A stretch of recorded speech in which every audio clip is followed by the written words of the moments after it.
Salut à tous, c'est Rémi, bienvenue dans mon ciné et aujourd'hui une émission un peu hors série, un peu spéciale car on va parler d'un film dont on a déjà parlé précédemment, c'est l'Odyssée de Christopher Nolan, grand film de l'été et je ne suis pas seul pour en parler plus en profondeur. Salut Nino, comment ça va? Ça va très bien, je suis content de participer à cette émission. C'est quoi ton lien avec le cinéma? Pourquoi t'es dans le ciné de Rémi? Mais alors, déjà, ça fait longtemps qu'on se connaît quand même, et Ouais. ça fait maintenant déjà 3 ans qu'on a cette passion commune pour le cinéma. Et donc, je suis content d'être là pour parler de cinéma avec toi. Parfait, donc on va parler de l'Odyssée de Nolan aujourd'hui, tu l'as vu? Bien sûr. Bon, je vais commencer tranquillement cette émission. C'est quoi ton rapport avec le cinéaste Christopher Nolan? Et c'est quoi, on peut dire, ton film préféré de Nolan? Tu peux nous le dire. Alors, Christopher Nolan, c'est un des premiers cinéastes que j'ai commencé à regarder véritablement, à m'intéresser à sa Ouais. filmographie. Et je dirais que mon film préféré de lui, ça doit être The Dark Knight, Ok, le deuxième ouais, volet de Batman. ok, ouais. Et après, j'ai globalement apprécié tous ces films, certains plus, certains un peu moins. Ouais. Voilà, c'est Un peu moins lequel, par exemple? un peu moins Tenet, qui Ouais, date d'il y a quelques années. Il faudrait peut-être que je le revoie, mais ouais, il tire un peu en longueur. Le scénario est peut-être un peu trop compliqué pour rien. À revoir, mais ouais. voilà. Ok, je comprends, je suis d'accord. Je pense que Nolan, c'est vraiment une bonne porte d'entrée pour un cinéphile qui Oui. commence. Mm. Vraiment, et ça reste quand même assez qualitatif. Surtout pour une porte d'entrée. Je vais répondre aux questions aussi. Moi, je pense que mon préféré c'était Oppenheimer.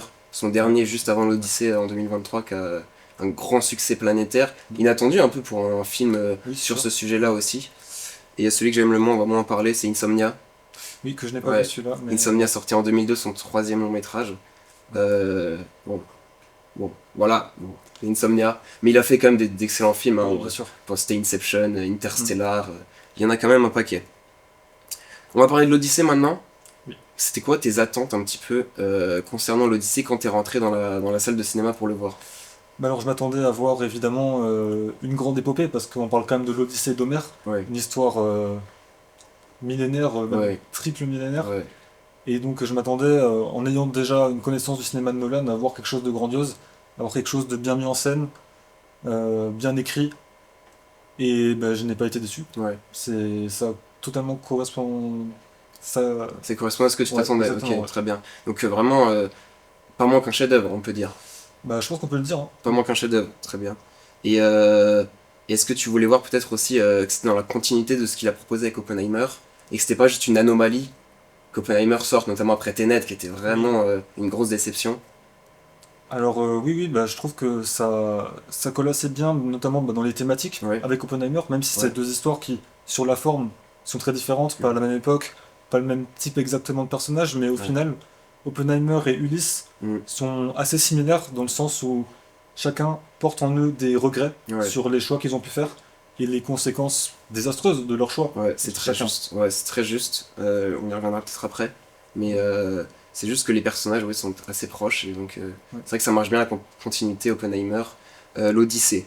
Alors, beaucoup de grands acteurs et de grandes actrices dans ce film. Un casting qu'on peut dire c'est un casting 5 étoiles. On va rappeler à nos téléspectateurs un petit peu. Matt Damon joue le rôle principal. Ulysse. Tom Holland, son fils Télémaque. Anna Thaoué, Pénélope. Robert Pattinson, Antinos. Zendaya, Athéna. Il y a du beau monde. Est-ce qu'il y a une performance qui t'a plus marqué peut-être? Je dirais que celle qui m'a le plus marqué, ça reste quand même celle de Matt Damon Oui, qui porte le film et qui joue très bien ce rôle d'Ulysse, qui arrive à avoir la carrure nécessaire pour jouer cet héros antique. ouais. Et pour moi, pas une seconde en regardant le film, je me suis dit, ah, peut-être qu'il aurait dû caster quelqu'un d'autre. Ouais. Matt Damon fait parfaitement le C'était le choix travail. parfait, oui. Je pense qu'on pouvait difficilement faire mieux que Ouais. Matt Damon pour ce rôle. Ok, très bien. Lui qui avait déjà travaillé avec Nolan Oui, sur Interstellar Interstellar, oui. en 2014. Moi j'ai envie d'en placer une pour John Leguizamo qui a joué le rôle de May. Oui, En plus, bon, Matt Damon évidemment, je pense que c'était l'acteur préféré de tout le monde dans ce film. oui. Mais je trouve que John Leguizamo était vraiment très très bon dans ce rôle de May qui n'était pas un rôle facile, j'ai trouvé. Euh, On va en reparler. Moi, j'ai bien aimé Benny Safdie aussi, même Oui. si c'est le On personnage le voit pas peut-être plus que beaucoup. l'acteur, Ouais, mais intéressant. Et le fait de voir aussi Travis Scott en premier oui. personnage principal, Ça, bon, c'était. en premier personnage du Oui. film, bon, j'ai bien aimé également. Tu me connais. Après, je pense qu'on peut aussi parler de Tom Holland, qu'on Oui, personnellement j'attendais pas forcément à bien voir sûr. dans ce film. Ouais, J'ai été assez surpris au moment de la révélation du casting de voir Tom ouais de Holland, voir Tom qui Holland. Ouais. est surtout connu pour les Spider-Man, Mm. jouer dans ce film de Nolan. donc vraiment quelque chose de beaucoup plus sérieux, beaucoup plus dramatique. Ouais, Et je trouve qu'il a pas du tout déçu au niveau de sa ouais, performance. Et que ben, justement, avec son expérience de Spider-Man et jouer ce rôle de jeune homme un peu perdu en recherche de lui-même, je trouve que mm, ça lui collait parfaitement. Et ce rôle lui allait très bien et il a parfaitement réussi à jouer Télémaque, je tellement. pense. Très bien. On a parlé des acteurs. Est-ce qu'il y a quelques scènes mémorables qui te restent en mémoire comme ça après avoir vu le film, que vraiment tu t'es dit waouh, Ouais. vraiment ça t'a fait un choc. Alors, ben, évidemment, la première scène vraiment très marquante pour moi dans le film, ça va être la confrontation avec le Cyclope, Oui, qui m'a vraiment surpris parce que je ne m'attendais pas du tout à ce qui est une ambiance aussi horrifique, horrifique, ouais, on va en revenir. Ouais. aussi Mm. prenante, avec vraiment des moments très impressionnants euh, en termes d'ampleur, avec ce gigantisme du Cyclope, Oui, euh, la, l'obscurité de cette caverne qui est aussi extrêmement inquiétante. mm, Et donc j'ai trouvé ça vraiment très intéressant, cette scène là avec la confrontation du Cyclope et tout ce qu'elle amène par la suite. Parce qu'en confrontant le Cyclope, en le blessant, Ulysse va s'attirer la colère de de Poséidon, Poséidon, qui est le père du Cyclope. du Cyclope, ouais. Donc la mer va devenir beaucoup plus Voilà, houleuse et et c'est. très dangereuse, et un personnage même à part entière, Oui. la mer. Moi j'ai envie de parler un petit peu de cette scène des enfers que je trouve merveilleuse. Mm. Peut-être pas le bon mot merveilleux, mais Mm, merveilleux, non, ouais, mais non. peut-être assez captivant. Ouais, captivant, c'est le bon mot. Tourné en Islande, Mm. c'est vraiment ces plages noires, cette ambiance avec le soleil rasant, le soleil qui ne se couche jamais. J'ai trouvé ça vraiment très très prenant. Mm. J'ai beaucoup aimé tout le rituel du sacrifice qu'il fait, les choix qu'il doit faire Ulysse, j'ai beaucoup aimé. On peut parler de toute la partie, certains flashbacks presque oniriques à Troie, Oui, tournés ici au Maroc. Notamment, moi j'aime beaucoup cette partie où les portes de Troie s'ouvrent. On voit Agamemnon oui. justement, avec beaucoup d'aura. Rentrer dans la ville. Ouais, C'est vrai que au niveau de 3, j'ai aussi beaucoup aimé toutes ces scènes avant l'entrée dans la ville où ouais, on les voit, les soldats, sur la plage, presque en sorte de d'âme errante oui. sur cette plage, qui cherche un moyen de rentrer dans cette ville Mm. réputée imprenable, et qui est, jusqu'à l'idée d'Ulysse, véritablement imprenable. Ouais, Et donc voir ces soldats au bout moralement sur cette plage, avec juste l'océan à l'horizon, réfléchir sur leurs conditions, sur leur situation de soldats pour cette guerre qui au final, ouais. qu'est-ce qu'elle leur apporte personnellement? Pas Pas grand grand-chose. chose, ouais. Finalement c'est Agamemnon qui profite le plus de cette Ouais. guerre, Mm. même si au final lui aussi Il va beaucoup y perdre. va finir par Ouais. périr à cause de ses ambitions. Mm. Bien sûr. On parle de choses aussi démesurées, le cheval de Troie. Magnifique. Je voudrais juste placer aussi un petit mot pour toute la partie qui était beaucoup plus courte, mais la partie avec l'île avec les géants. Oui. Et aussi parler du fait que on remarque vraiment, grâce à cette perspective forcée, l'immensité des géants face aux acteurs. Et on peut parler du fait que Matt Damon avait une doublure sur cette partie-là. C'était une femme, Devin Dalton, qui mesure 1m40 Oui. et qui a des bras vraiment, il l'a dit Matt Damon lui-même, beaucoup plus impressionnants que les siens. Et c'est vrai qu'en fait, on n'y voit que du feu et c'est Non, bah non, très c'est très vrai bien fait. que Nolan aime beaucoup utiliser des effets pratiques, les Ouais. effets de caméra et tout ça. Et c'est vrai que c'est assez intelligent d'avoir utilisé justement ce contraste entre des petites actrices et des très grands acteurs Ouais. pour jouer les géants. Et on n'y voit que du feu, ça marche parfaitement. Et ça, plus les effets de caméra, on a vraiment l'impression de voir des humains se battre contre des géants et c'est très bien pensé. Ouais. Il peut aussi remercier sa chef décoratrice Ruth de Jong qui a Oui. très bien fait son travail. On a parlé un peu d'ambiance horrifique, notamment dans la caverne du Cyclope. Est-ce que, comme un de ses modèles, Stanley Kubrick, est-ce que Nolan va faire un jour son film d'horreur? Parce que là, il tend de plus en plus vers l'horrifique. Oui. On a déjà eu des séquences horrifiques dans certains de ses précédents films. Dans Oppenheimer, je pense à toute la séquence avec presque horrifique, avec le discours où il a l'impression de voir tout son public disparaître Oui, en c'est fumée. vrai. Est-ce qu'il va faire un film d'horreur comme Kubrick l'a fait avec Shining? C'est possible, c'est vrai que c'est un genre auquel il n'a pas encore véritablement touché. Ouais, Et étant donné la popularité qu'il a, les moyens qu'il a, si Nolan faisait un jour un film d'horreur, ça pourrait être quelque chose d'assez incroyable à ouais. voir, surtout au cinéma, potentiellement encore en IMAX. Mm. C'est vrai que Ouais. ça serait très très intéressant à découvrir, ce serait une première. Ouais, je pense que l'immersion sera vraiment totale. Il a parlé lui-même que ça l'intéressait, on ne sait pas encore quels vont être ses futurs projets. Il a cité donc Shining et aussi Obsession qui a fait un carton Oui, évidemment. récemment au cinéma, il a dit que ça l'intéressait beaucoup. On a parlé d'Homer, avec donc cette œuvre exceptionnelle qui a 2800 ans environ. Est-ce que, en tant qu'adaptation vraiment de l'Odyssée, est-ce que tu trouves ça un peu réussi ou est-ce que il y a des manques? Bah alors, je suis pas un expert de l'œuvre Ouais, originelle, mais mon avis c'est qu'une adaptation est une adaptation, ouais, et que peu importe le matériau de base, ce qui va être intéressant, c'est de savoir ce que Nolan en a fait. ouais, Là, il faut pas penser l'Odyssée d'Homère, mais là, c'est l'Odyssée de de Nolan, Nolan. c'est son film, c'est ses choix. Alors évidemment, il y a des différences, notamment le fait que Ulysse n'utilise pas la stratégie de Avec dire le Cyclope, avec ouais. le Cyclope, de dire qu'il s'appelle personne. Mhm, Voilà, ça a pas été utilisé. Mais est-ce que ça m'a posé problème quand j'ai vu le film? J'y n'ai pas ouais. pensé une seconde. Mhm, Ça m'a pas dérangé du tout. J'ai quand même été captivé par la scène. C'était très bien. mhm.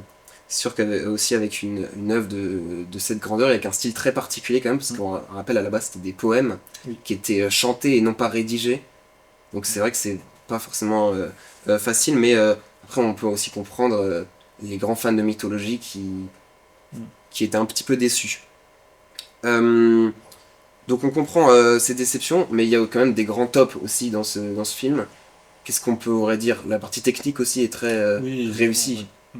Mm. Bah, visuellement, c'est impeccable, hein. Je veux dire, Ouais, rarement on voit un réalisateur qui filme comme ça de grands espaces, notamment l'océan. ouais, Les scènes en mer sont vraiment, vraiment impressionnantes. ouais, J'ai rarement vu ça, à part peut-être dans Master et Commander, et encore c'est ouais. un film différent parce que c'est une époque beaucoup plus moderne, c'est quand même déjà d'autres types de navires, etc. Donc c'est pas la même chose.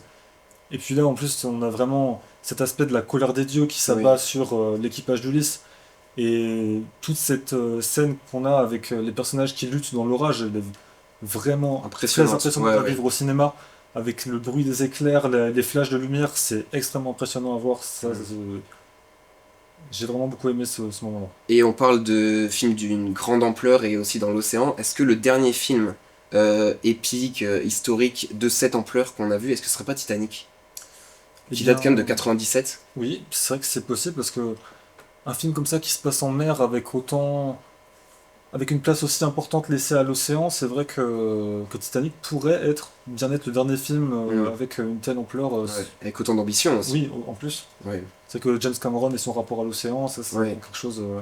C'est particulier. Ouais. Et ça a peut-être pu être un modèle pour Nolan pour ce film. Oui, sans doute, c'est possible. Mm. On va parler donc à nouveau de l'aspect un peu plus technique du film, et notamment des arrivées dans le crew de Nolan de Hoyte van Hoytema et de Ludwig Göransson, donc en tant que respectivement directeur de la photographie et compositeur. Est-ce que c'est pas un petit peu ses meilleurs choix de carrière? Est-ce que ça s'essoufflait pas un petit peu ce qu'il proposait Nolan? S'essouffler, j'irai peut-être pas jusque-là, mais c'est vrai que après s'être séparé de Hans Zimmer, on Ouais, pouvait s'attendre peut-être à ce que la qualité musicale de ces films baisse, mais au final, avec Ludwig Göransson, c'est aussi bien, voire peut-être même mieux, ouais, selon les avis. C'est vrai que là, au niveau de la bande-son, c'était vraiment im- impressionnant, ça ouais. collait avec cette ambiance antique, avec Ludwig Göransson qui me semble utiliser des instruments Oui, de l'époque. ouais, et assez traditionnel, on pense au Holos, qui est comme dans la scène des sirènes, magnifique scène, où Magnifique on a scène. l'impression que c'est comme deux flûtes feraient, qui seraient synchronisées un petit peu, on peut dire. La lyre grecque, qui a été, d'après les dires, reproduit pour sonner comme à l'époque. Il tapait sur du bronze, des grands gongs en bronze aussi notamment, et des chants traditionnels. Donc voilà, mais Ludwig Göransson, très impressionnant, forcément.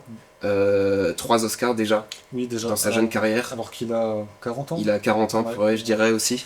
3 Oscars, 2019 Black Panther, de 2024 Oppenheimer, et là, récemment Sinners, c'est marrant, oui. et peut-être un quatrième, Peut-être. peut-être, on verra ce qui sortira cette année. Mais oui, et Hoyte van Hoytema, très impressionnant aussi, Mm. qui est là depuis Interstellar, lui un peu Oui. plus longtemps, comparé à Goranson qui est là depuis Ouais. Tenet. Mais ouais, et aussi ça a permis aussi d'amener l'IMAX, et de vraiment cette utilisation de l'IMAX qu'il le fait très très bien. Oui. C'est vrai que c'est assez surprenant de voir comment il a pu réussir à filmer entièrement un film de 3 heures Ouais, en IMAX. Alors après, on peut, voilà, euh, peut-être se demander si c'est vraiment utile pour ouais, les scènes plus de dialogue, Oui, simple ils sont entre plus les proches personnages. aussi, ouais. Ouais, c'est ça. Mm. Où il a été obligé d'utiliser des stratégies avec des miroirs pour que Ouais. Puisse se voir, les personnages puissent tellement la savoir. caméra est Ouais, imposante, oui, c'est ça. oui. On va commencer à conclure. Est-ce que c'est le film de l'année, l'Odyssée?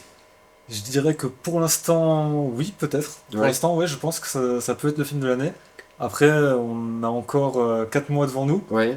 Et à la fin de l'année, le 25 décembre, il y a Dune Il y 3 a qui Dune 3, sort. la dernière partie de Dune, Oui. ouais, de Et Denis donc Villeneuve. ça, de Denis Villeneuve, qui est lui aussi un très grand réalisateur. Ouais. Et je pense que le duel aux Oscars sera probablement entre Là, ces deux ok. films.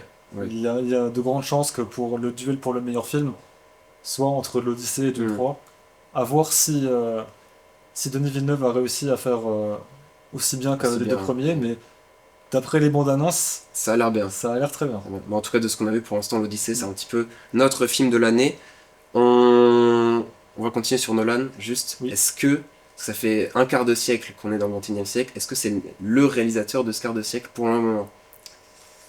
Ou pas du tout? C'est un des réalisateurs. Un des réalisateurs. Ça, sans aucun doute, oui, avec quand même de grands succès. La trilogie Batman, Ouais. Inception, Il a fait des films qui ont quand Interstellar, même marqué oui, les gens. qui ont marqué une génération, qui ont marqué des gens. Des films extrêmement vus qui font des milliards de Ouais. recettes, Mm. limite. Ouais. Et oui, Nolan sera sans aucun doute parmi les réalisateurs les plus influents de ces débuts Ouais. de siècle. On va finir avec, est-ce que si les gens ont apprécié l'Odyssée, est-ce qu'il y a des films, d'autres films peut-être, dans le même thème, même si c'est compliqué parce que on n'a pas forcément de films qui vont aussi s'attaquer à l'œuvre d'Homère, mais d'autres films à conseiller un petit peu dans cette veine-là. Alors tout ce qui est un peu des films d'aventure, un peu péplum, Ouais, je dirais que Gladiator c'est quand même bien, ouais, même si c'est peut-être un peu à plus petite échelle ouais. forcément, donc ça se passe plus dans des arènes, ce genre de choses, Mm. juste dans une ville spécifiquement, à Rome. Ouais. Après, sinon, pour un film vraiment de grande ampleur, ce serait Laurence d'Arabie, Oui, qui de lui David déjà Lean. Ouais, date un peu plus, mais 62, ouais. oui. Mais pareil, un film de très grande ampleur, des immenses paysages du désert, Mm. en plus en opposition un peu avec l'océan là que Ouais, bien Nolan. sûr, ouais. Donc c'est vrai que c'est Il y intéressant a quand même de pas voir mal de liens entre les ouais, deux, ouais, ces c'est vrai. deux visions, le Mm. désert, l'océan, c'est Ouais. c'est assez Et c'est intéressant. des films assez très conséquents, quoi. Oui, Ouais, très grandioses, très comme on en grandiose, faisait beaucoup dans les années 60 un petit peu. de grande échelle, long aussi en durée. Ouais, 3h30. Je me suis noté d'autres péplums un petit peu. Spartacus, franchement, Kubrick.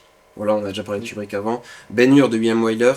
Et quelques autres, parce que on a du mal aussi à trouver d'autres péplums de cette taille. Mm. Mais des films un petit peu épiques, historiques, comme ça. Je pense à Ran, forcément, Ça de va. Akira Kurosawa, qui ici aussi est une adaptation. Celle du Roi Lear de Shakespeare. Mais déplacée, donc c'est une adaptation, c'est très changé pour la déplacer au XVIe siècle japonais. On pense à War and Peace peut-être. Encore une fois une adaptation, c'est Tolstoï, fait entre 66 et 67. Là c'est très monumental. C'est très monumental, ça a dû être coupé en 4 films, 4 parties parce que ça fait 7 heures en tout, parce que c'était trop conséquent. Découpé en 4 parties. Et je terminerai aussi avec Andrei Roublev, fait en 66, donc à nouveau un film soviétique d'Andrei Tarkovsky. Et ici, moi, je trouve, en plus des 3 heures et de la grandeur du film qui se passe donc au XVe siècle avec un moine qui est aussi peintre d'icônes, c'est vraiment dans le personnage de Roublev comme d'Ulysse, le conflit entre la violence du monde réel et la pureté divine d'un autre côté. Voilà. Merci Nino, De rien. c'était un plaisir de Très parler content de l'Odyssée d'avoir, avec toi. d'avoir pu venir ici. Ça m'a fait plaisir. Retrouvez-nous sur le câble et la ligne Swingo sur YouTube. C'était parfait.